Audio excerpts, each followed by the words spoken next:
Mire, yo escogí un título para mis reflexiones un poquitito provocador finalmente. Viene a ser esto, que es una propuesta de síntesis. Cuando uno tiene varios años de estar trabajando estas cosas, lógicamente uno va planteando respuestas a las exigencias y a las transformaciones de los tiempos. Entonces les he propuesto a todos ustedes para esta mañana esto que he llamado la emergencia o el surgimiento de un nuevo sujeto ético. Entonces, yo les voy a ir proponiendo cosas. Si ustedes consideran que hay alguna cosa que quisieran preguntar, ¿verdad?, lo pueden hacer pues con toda la confianza, con toda la tranquilidad del mundo, o si quieren opinar alguna cosa, pues todo bienvenido. ¿Estamos? Como punto de partida. Hay un poeta norteamericano. Este poeta norteamericano hizo su vida en Inglaterra y tiene una obra extraordinaria que se llama Los coros de la roca. Voy a leer un trocito de Los coros de la roca. Pónganme mucha atención porque esta poesía cortita es el marco general de la propuesta. Dice Eliot: los ciclos sin fin de la idea y la acción, inversión sin fin, experimento sin fin, traen conocimiento del movimiento, ojo, pero no de la quietud, conocimiento de la palabra, pero no del silencio, conocimiento de las palabras e ignorancia de las palabras. Todo nuestro conocimiento nos trae más cerca de la ignorancia. Toda nuestra ignorancia nos acerca a la muerte. ¿Dónde está la vida que perdimos viviendo? ¿Dónde está la sabiduría que hemos perdido en el conocimiento? ¿Dónde está la sabiduría que hemos perdido en la información?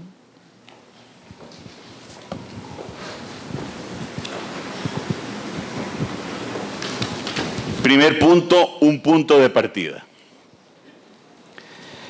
Desde hace algunos años hemos venido planteando, en primera persona tal vez debería decirlo, he venido planteando, y muchos me lo han escuchado, la idea de la existencia de una crisis antropológica. Y cuando digo crisis antropológica, lo que estoy planteando es que hay una crisis de nuestra percepción de lo humano. ¿Cómo nos percibimos? ¿Qué sabemos de nosotros? Y más complejo aún, ¿cómo nos definimos? ¿Qué podemos decir de nosotros mismos en cuanto humanos? ¿Y por qué está marcada esta crisis? Está marcada por el derrumbamiento de las certezas, que no es poca cosa decir esto. Plantear que las certezas se han derrumbado es plantear que los criterios de interpretación de la vida, de la realidad, han ido cambiando o del todo han cambiado. Ha ido mutando la autopercepción de nosotros mismos, se ha ido transformando. Lo que nosotros decimos de nosotros mismos hoy, lo raro sería que no, pero tal vez no en los extremos en los que estamos hoy, al describirnos a nosotros mismos. Por el derrumbamiento de las certezas entiendo la caída de lo que se creía correcto o no. Incluso hoy, de las cosas que se creían buenas o de las cosas que se creían malas. También entiendo la transformación del conjunto axiológico o del conjunto de los valores. El conjunto de los valores que nos servían de referencia. Un cambio profundo también en esto. el conjunto axiológico para juzgar las cosas, que no es menor. ¿Cuáles son las herramientas que tengo hoy para juzgar la bondad o la maldad de las acciones? Por lo segundo, entiendo cómo nos percibimos hoy a nosotros mismos. No solo en cuanto al significado de la existencia, que no es un poco, es decir, qué significado le damos a la vida hoy, sino incluso en cuanto a cómo percibimos nuestra corporalidad. Las relaciones con nuestros cuerpos también varían hoy. Hasta ahí llega. Y sobre todo, y por supuesto y en consecuencia, la forma de relacionarnos con los otros. Y me refiero a todo. Cómo nos relacionamos con los más cercanos, cómo nos relacionamos con los más lejanos. Hay un cambio. Sin embargo, mis queridos amigos y amigas, las crisis no son atemporales. Las crisis empiezan y las crisis terminan. Gracias a Dios, además. Las crisis marcan el punto de partida de algo nuevo. Es decir, uno no puede decir permanentemente tenemos una crisis antropológica, estamos en una crisis antropológica. No, las crisis no son eternas. Las crisis siempre marcan pasos. No se está permanente ni perennemente en crisis. Todas acaban en algo. A eso nos vamos a referir entonces. Segundo punto. Una crisis de una antropología o el surgimiento de un nuevo sujeto. ¿Ante qué estamos?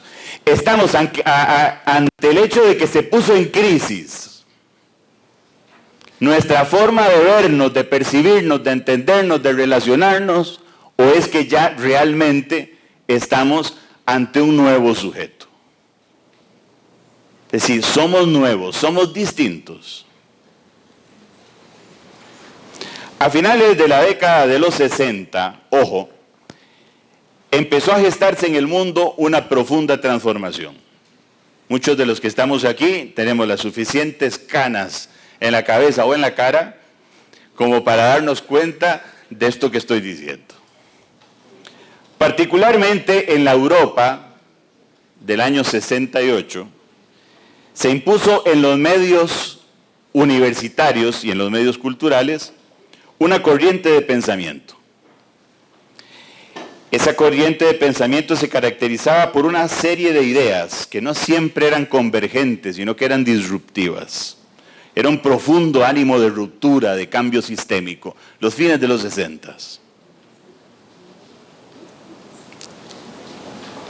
El mundo entero, en todos los ámbitos, era el escenario donde se plasmaba esa suerte de malestar de la cultura.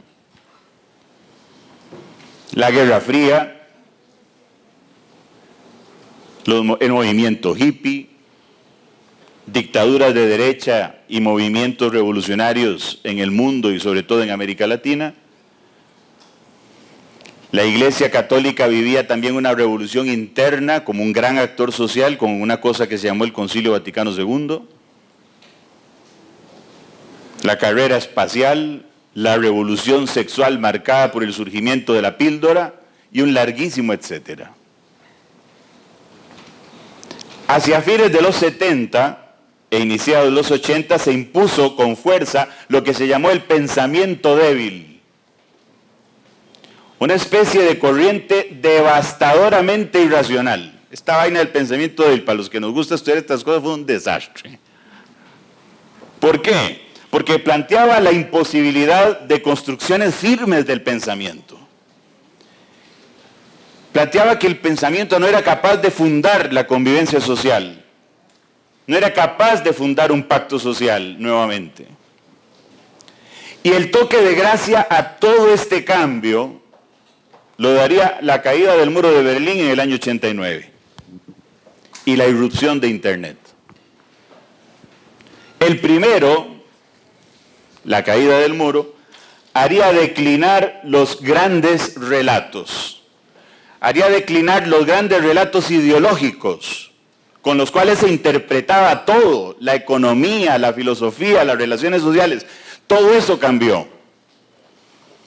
Y el segundo, Internet, pondría incluso en crisis, ojo, la posibilidad de que la gente piense. La práctica de la lectura. Vean el cambio cultural del que estamos hablando. Como dice un amigo mío, usted no se lo brinca a un sapo. Esto es una cosa enorme. A la par de lo anterior y como consecuencia, aquellas cosas que se llamaban las instancias clásicas de socialización, la familia, la escuela, la iglesia, entraron en una crisis profunda. Eran incapaces de transmitir un discurso unitario en materia del ideal humano, es decir, antropológico y axiológico, los valores. ¿Lo ven? Antes lo que decían en la familia se repetía en la escuela y se remachaba en las iglesias, y hoy el discurso se rompió. Una familia que se recompone, una escuela en crisis como modelo pedagógico que no sabe si formar seres humanos plenos o si formar herramientas para los procesos productivos. Y las iglesias con una crisis tremenda que no han hecho más en los últimos años que verse el ombligo. Víctimas de sus crisis internas. Como consecuencia de esto, surgió lo que Giussani, un italiano, llama una suerte de Chernobyl humano. ¿Ustedes se acuerdan de Chernobyl? Esa central nuclear enorme que tuvo un problema estructural y produjo se llama derrame esto se llama de otra forma, se llama una filtración, un escape de radiación. ¿Por qué se compara con un Chernobyl? Porque la radiación no produce cambios externos en el ser humano. Todos los que sufrieron la radiación estaban iguales. El problema era interno. Lo que se transformaba era la cosa genética. Entonces esto es lo que pasa. Por eso Giussani ya habla de un Chernobyl. ¿Verdad? Porque no cambia nada por fuera, toda la transformación es interna. Sin mudar la externalidad del sujeto, se ha modificado profundamente su interioridad. Fue así como mientras enormes sectores de la sociedad mutaron sus valores y sus creencias, otros tantos se aferraron a ellas. Esto es una cosa importante. Con la convicción profunda de que se trataba de la verdad misma. Luego de varios años de crisis antropológica, hoy me animaría a decir que con el paso de los tiempos y de las circunstancias ha surgido un nuevo sujeto. O más aún, varios perfiles de sujeto, siendo esto en sí mismo ya un importante rasgo característico de la pluralidad de sujetos y perfiles y creencias. Haciendo unos primeros pasos, yo me animaría a establecer al menos tres perfiles de este sujeto. El primero le llamo sujeto posmoderno. ¿Cómo es el sujeto posmoderno? El que considera que la modernidad se quedó corta, eso que empezó con la Revolución Francesa, que es la creencia en que la razón, la ciencia, eran capaces de resolverlo todo. Entonces el sujeto posmoderno dice la modernidad se quedó corta. La superó y la desechó, al menos verbalmente. Plantea una radical ruptura entre el antiguo orden y el actual. Una ruptura radical entre lo anterior y el presente.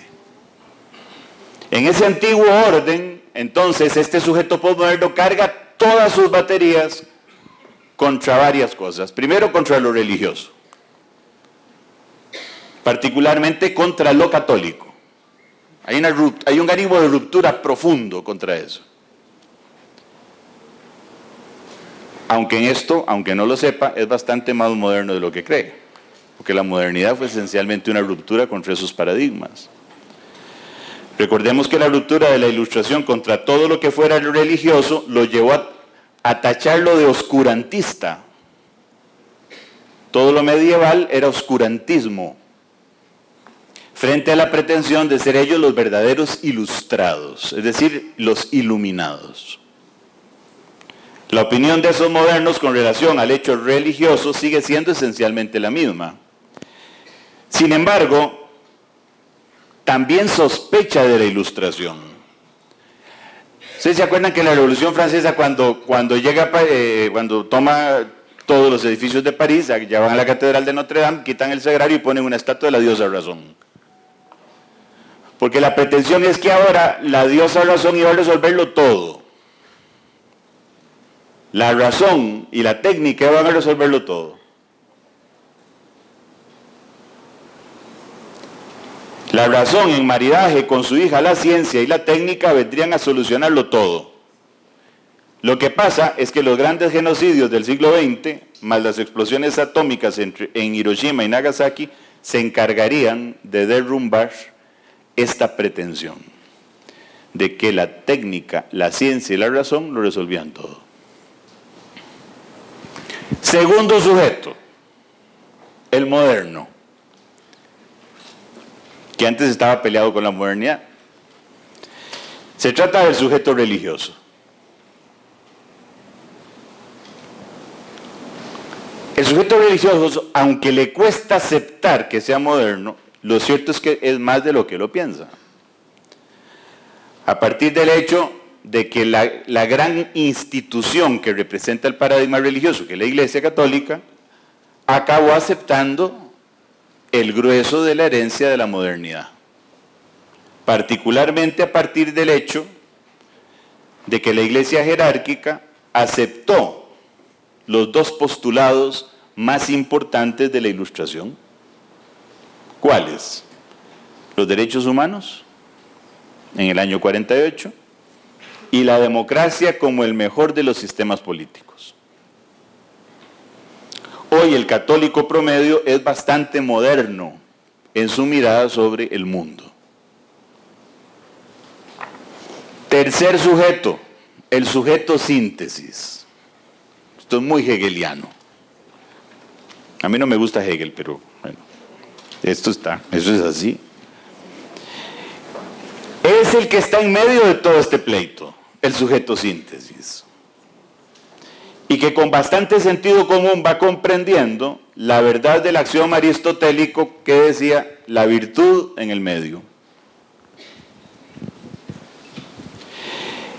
Es quien viene siendo testigo de las feroces divergencias de los dos sujetos anteriores y considera que más allá de las exclusiones y diferencias es posible construir consensos a partir de la intersección de ambas posiciones.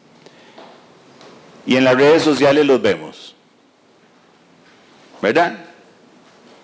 Los que están contra todo y los que están en contra de los que están en contra. Y se dicen horrores entre ellos. Y nosotros estamos como en el medio viendo la balacera. Uy, ve lo que le digo, qué cosa más terrible. Y si es amigo nuestro, yo, pero ¿cómo vas a decirle eso? Estamos en el medio viendo las cosas, sin sospechar de todo lo religioso, los que están en el medio, pero tampoco sin afirmar la validez de todas las rupturas. Afirma que es posible organizar la convivencia con lo mejor de ambos mundos. Es así como ha surgido esta ética que desde hace muchos años llamábamos ética de ciudadanos, o ética cívica, o ética social, pero que afirmábamos como una construcción racional. Hoy la vemos como una imperiosa necesidad de construcción ética, de contenidos éticos para un nuevo sujeto. Este sujeto que hemos llamado síntesis. Esta construcción consensuada de este ethos ciudadano es el único camino viable frente a una sociedad cada vez más polarizada como la que vivimos. Una de las cosas que más preocupan de la sociedad costarricense hoy es que estamos quedando sin puntos medios. para todo en Costa Rica es 50% a favor y 50% en contra. 50% se quiere, 50% se aborrece. En todos los temas.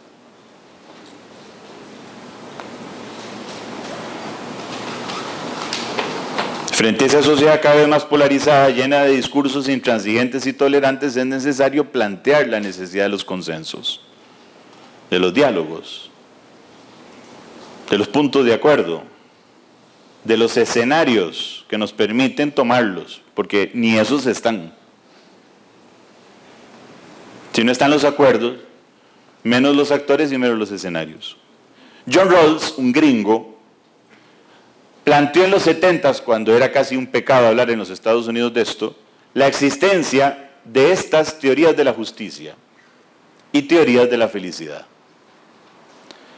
Por las primeras, las de la justicia, entendía esos mínimos consensuados a nivel axiológico, a nivel de valores, esos mínimos que nos permitían estar juntos, vivir bien, que es el fundamento del pacto social. Esos mínimos que se derivan del patrimonio común de las tradiciones religiosas y filosóficas o en sus puntos de intersección o de acuerdos.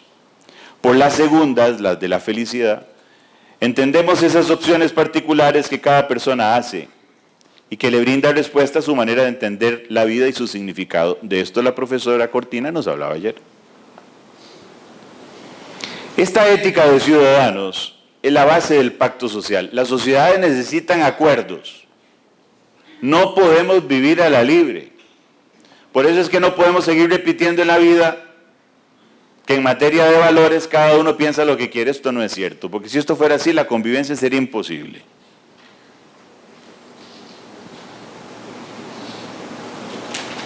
Esta ética de ciudadanos es la base del pacto social. Plantea los mínimos consensuados de convivencia. Se constituye en la hoja de ruta para la vida compartida en medio de sociedades democráticas cada vez más pluralistas. Pero que por pluralistas, ojo, que por pluralistas no vayan derivando en relativistas, que eso es un error. Pensar que el pluralismo es igual al relativismo, es decir, que dé lo mismo, ¿verdad? Que da exactamente igual, como cantaba Enrique Santos Discépolo en el famoso tango siglo XX Cambalache, que planteaba una serie de antinomias, ¿verdad?, de cosas opuestas que daban igual. No es así. El pluralismo no es relativismo, que no es lo mismo la Madre Teresa que un caníbal. Un poquito distinto. Que no es lo mismo el Papa Francisco que los criminales de ISIS. Porque aquí hay cosas distintas.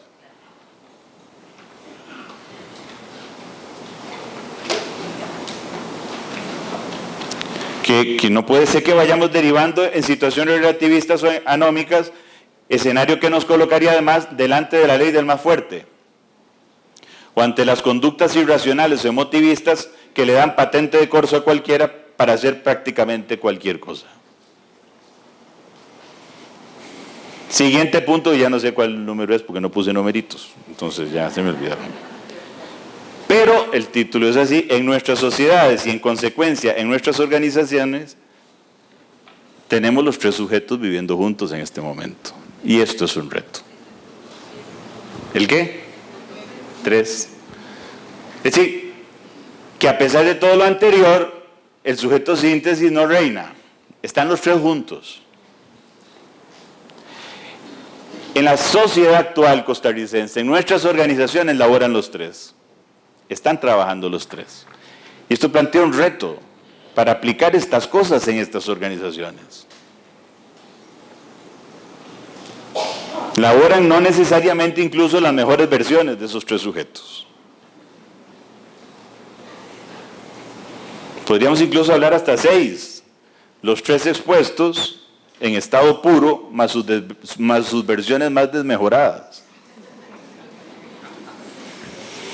Así, por ejemplo, un sujeto posmoderno desmejorado es el que es reacio a cualquier reglamentación. Cualquier cosa que le suene a reglamentación lo vuelve loco. como el tribilín que ponían en los cursos de manejo. Bastante relativistas, no tiene conciencia comunitaria, es muy emotivo, ¿verdad? Son los que ponen en Facebook unas horrorosidades, dijo el castellano. Son terribles, ¿verdad? Condenan a todo el mundo, mandan al infierno a todo el mundo. Y tienen problemas también para aceptar lo jerárquico.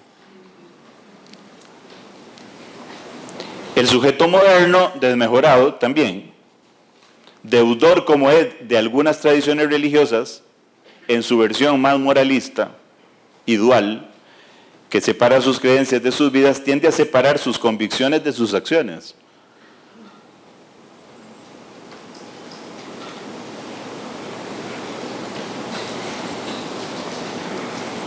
Y a veces es intolerante con los otros y quiere imponer sus convicciones, lo que no es propio de una sociedad pluralista y democrática. Y el sujeto síntesis en su versión desmejorada está confundido. Está la violencia, lo que ve alrededor, que se hace un puñito, como dice mamá. Con conciencia de lo colectivo, eso sí lo tiene, de la necesidad de establecer normas comunes de convivencia que posibiliten estar juntos, sin que se reduzca todo a un juego de astucia, de lucro, de aprovechamiento de los demás. Pero a veces le cuesta alzar su voz por la fuerza de las posiciones antinómicas primeras.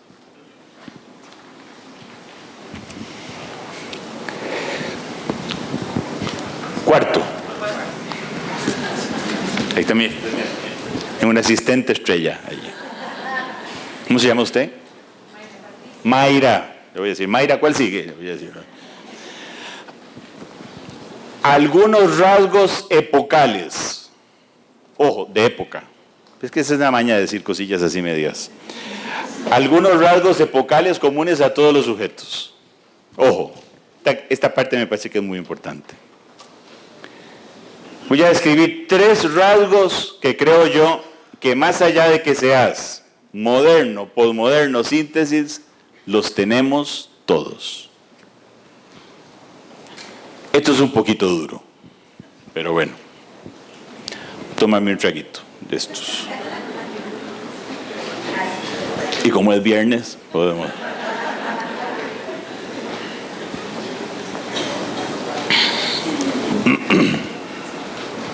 ¿Qué hora es? ¿Cuánto llevamos? 12 minutos. Tengo 12 minutos. Tengo 12 minutos nada más. Hace varios años, Sartori, un italiano, hablaba o advertía sobre la llegada del Homo videns. Homo videns, ser humano visual.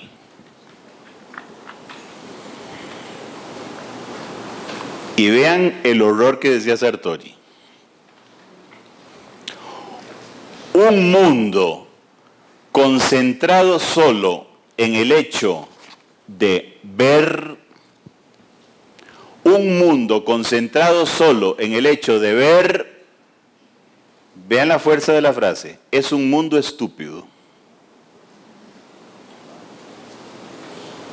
Un mundo concentrado solo en ver es un mundo estúpido, dice Sartori. Y eso que es italiano, ¿ah? Fuera el ruso, quién sabe qué dice.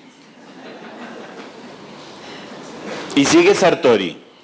El Homo sapiens, es decir, el ser humano sabio, racional,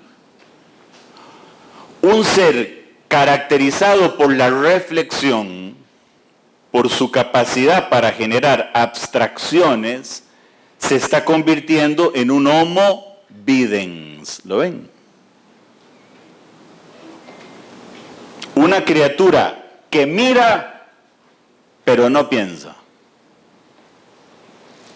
Que ve, pero no entiende. Qué fuerte. Es la reducción de la capacidad de abstracción. Lo específicamente humano es el uso de la razón.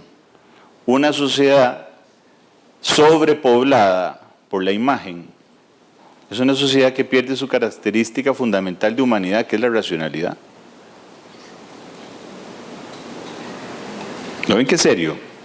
Es la reducción de la abstracción, es decir, no pensar más allá del fenómeno. Yo siempre pongo el ejemplo de los niños de los 0 a los 5 años que no desarrollan la capacidad de abstracción aún. Usted le pregunta a un chiquito, ¿usted cómo se siente, papito? Bien. ¿Y por qué? Entonces el chiquillo hace así. Y se va corriendo. Porque no puede decir más.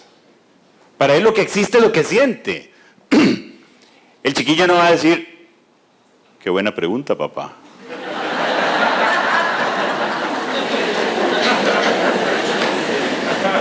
Hoy me siento óptimo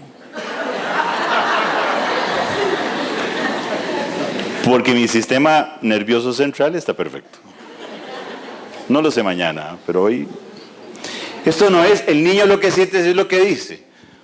Y ojo, que una sociedad que renuncia a que ciudadanos sean formados en esta capacidad de abstracción, es esto que acaba de decir Sartori. No va más allá de lo evidente, no interpreta, no ejerce crítica, no construye, porque no abstrae. Eso es un rasgo muy, muy complejo de hoy.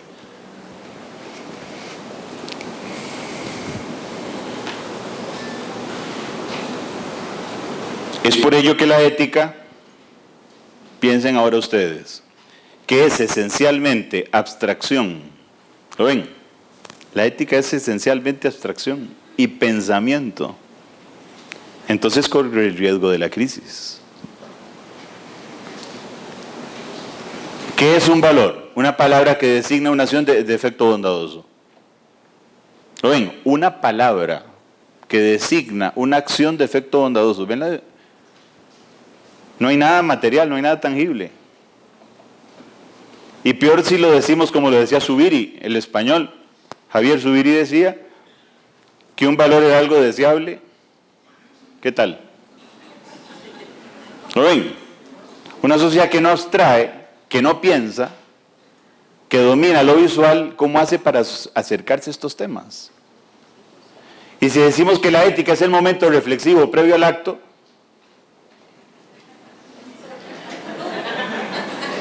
báileme ese trompo.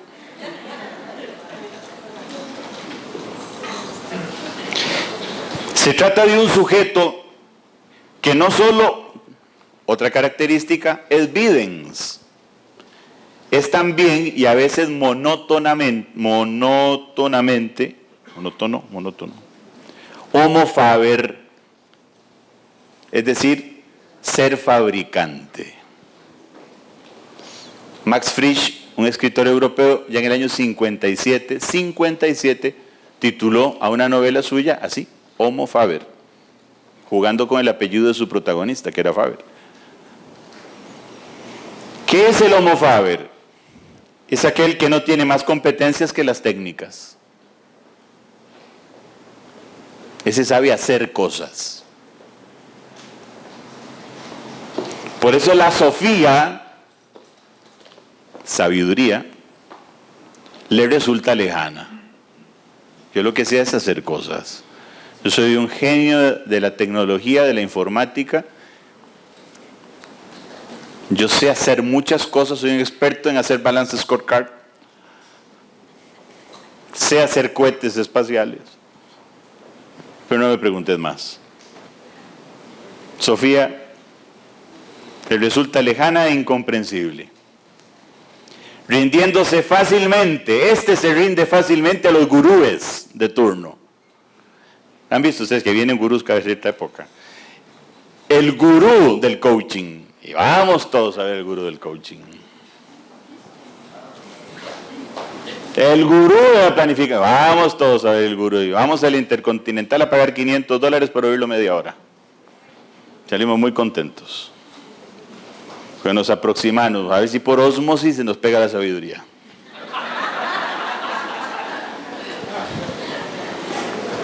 Pero no solo dan conferencias, sino que también escriben libros. Y además se llaman libros de autoayuda.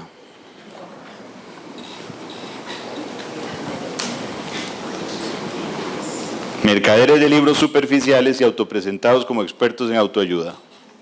Expresión última de una sociedad encerrada en esa especie de autismo que se vive tecnológico. O sea, como nadie me ayuda, lo único que me queda es un libro que me autoayude. ¿Lo ven? Que a veces pasamos por encima de lo evidente y no nos detenemos a pensar lo que significan estas cosas, pero que en las librerías haya anaqueles completos que digan autoayuda. ¿Ante qué estamos? Otra característica, además, podríamos también señalar que en general existe una ruptura con cualquier cosa que suene a tradición. ¿Han visto? Cualquier cosa que suene a tradición nos exaspera. Entendida tradición, no como el continuismo añejo, sino como la expresión común de una comunidad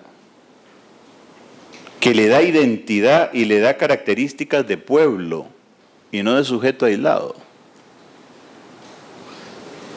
Piensen en los tamales.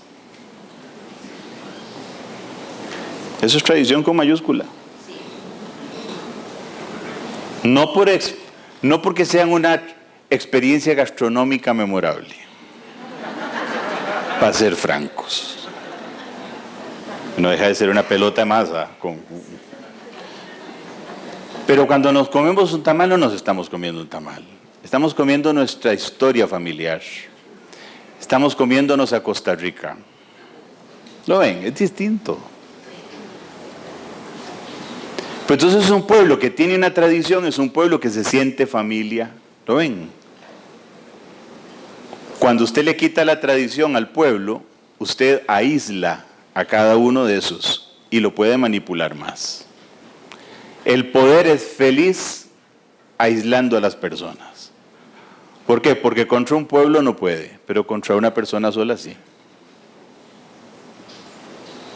Bueno, estamos peleados con la tradición porque nos han hecho creer que todo lo que sea en la tradición no sirve.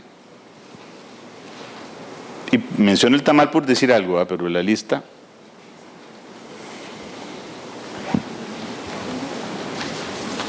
Ya solo me faltan 2 hojas, ¿vera? Bueno, 3. También me parece que se produce sobre todo en ciertos segmentos de la población otra característica más, sobre todo en la juvenil. Una tendencia a fijarse en lo que Innerarity, un catalán, decía instantaneísmo. Cito a Innerarity. El de nuestro tiempo dice, ojo, esto es duro también, es un individuo dominado por el deseo de satisfacción inmediata, intolerante frente a la frustración, que lo exige todo ya, que salta de un deseo a otro con una impaciencia crónica, que prefiere la intensidad a la duración.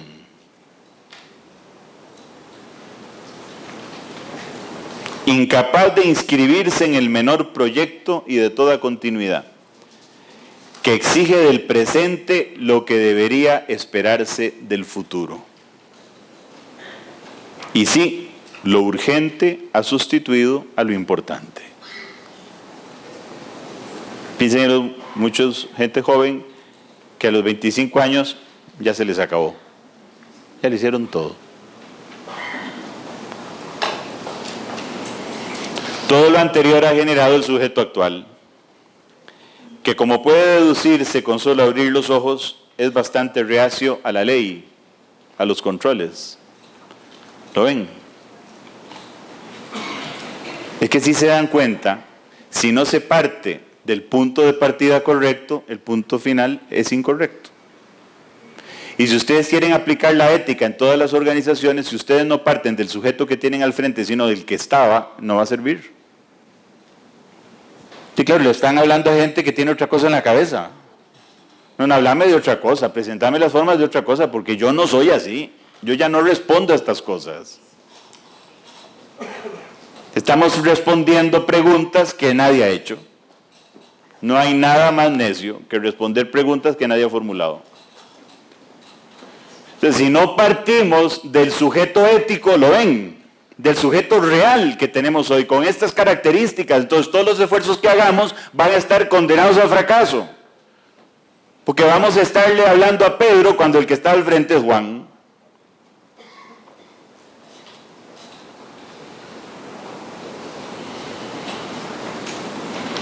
Entonces, este sujeto es reacio a la ley, es otra mentalidad. El mecanismo para regular las conductas hoy debe entonces ser otro. Y creo que no puede ser otro que la ética. Y por ello entonces debemos hablar más bien, más que de regulación, debemos hablar de autorregulación. Esto es muy importante. Pero hablo de la ética de la verdad, no de la que es igual al derecho. Ojo, que yo ayer todavía escuché cositas de estar pegando ética y derecho, que es una majadería. Ni en el lenguaje ni en la presentación, que es el colmo. Entonces yo le digo a todos los abogados que si siguen hablando de ética, yo voy a empezar a hablar de derecho y esto va a ser un desastre.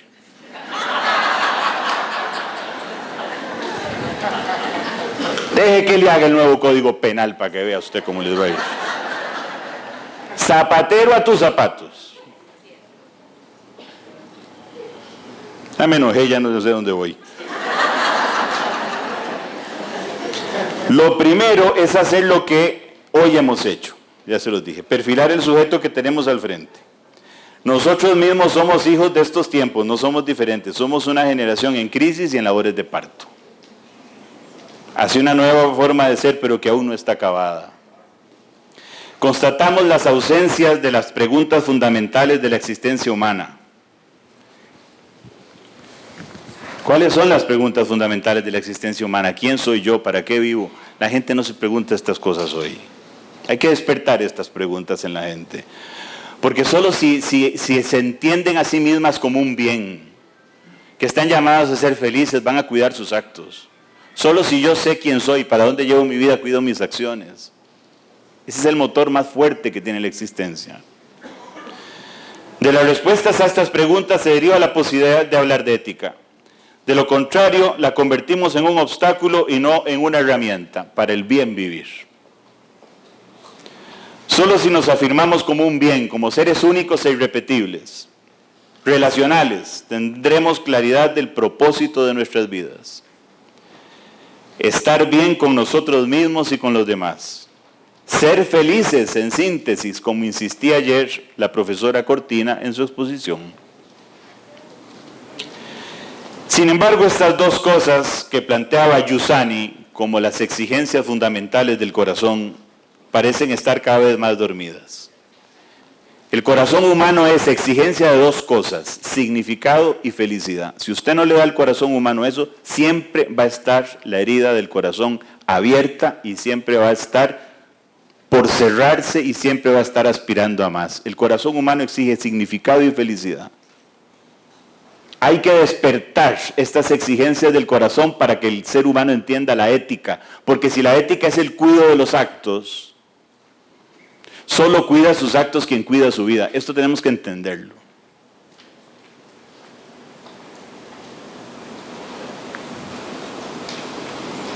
Sin embargo, esas dos cosas que planteaba Giussani como las exigencias fundamentales del corazón parecen estar cada vez más dormidas. Punto fundamental, entonces, para iniciar nuestro camino de vuelta, será despertar y luego educar el corazón. El centro de la persona y sus exigencias. El francés Finkielkraut, les aclaro que este señor, sociólogo, ensayista, highlight del pensamiento francés, es agnóstico, no es creyente. Y vean lo que dice. Se requiere un corazón inteligente, que es el corazón del que habla la Biblia. Finkielkraut. No es el Papa, es Finkielkraut. Es el corazón que Dios concede al rey Salomón, dice, ante su oración. Te concedo un corazón sabio e inteligente, como no lo hubo antes de ti, ni lo habrá después. Desde ese entonces han pasado casi 3.000 años, dice Finkielkraut, pero esa oración es válida. Es más, ahora más que nunca hace falta un corazón inteligente. Corazón e inteligencia deben volver a hablarse, dice. El peligro que corremos no está en la falta completa de uno o de la otra, sino en su divorcio. No es o esto o aquello, no, son los dos. Si corazón e inteligencia van cada uno por su lado, los efectos son devastadores. El siglo XX lo ha demostrado promoviendo, por un lado, una inteligencia puramente funcional y por el otro, un sentimentalismo indiferente ante la persona. Gracias al trato con personas que han atravesado nuestro tiempo con los ojos abiertos y han mostrado lo que sucede si se resquebraja la alianza entre corazón y razón. Entre todas ellas, la filósofa Hannah Arendt, una extraordinaria mujer, que en un ensayo recordaba el mismo episodio bíblico. Dice Hannah Arendt, que era judía, la oración que dirige a Dios el rey Salomón podría tener valor también para nosotros. Solo un corazón inteligente y no la mera reflexión o el mero sentimiento nos permite vivir con los demás en un mismo mundo. Finalmente, un corazón inteligente es un corazón despierto. Un corazón que unifica sentimiento y razón. Porque despierta las dos exigencias fundamentales que son su estructura fundamental. Exigencia de significado, es decir, de razones y de sentido, y exigencia de felicidad, es decir, de emoción, de vida buena y justa, como nos decía ayer la profesora Cortina. Y aquí están, mis queridos amigos y amigas, precisamente nuestra esperanza. Pueden cambiar todas las circunstancias, todas, pero lo que nunca cambiará será nuestro corazón.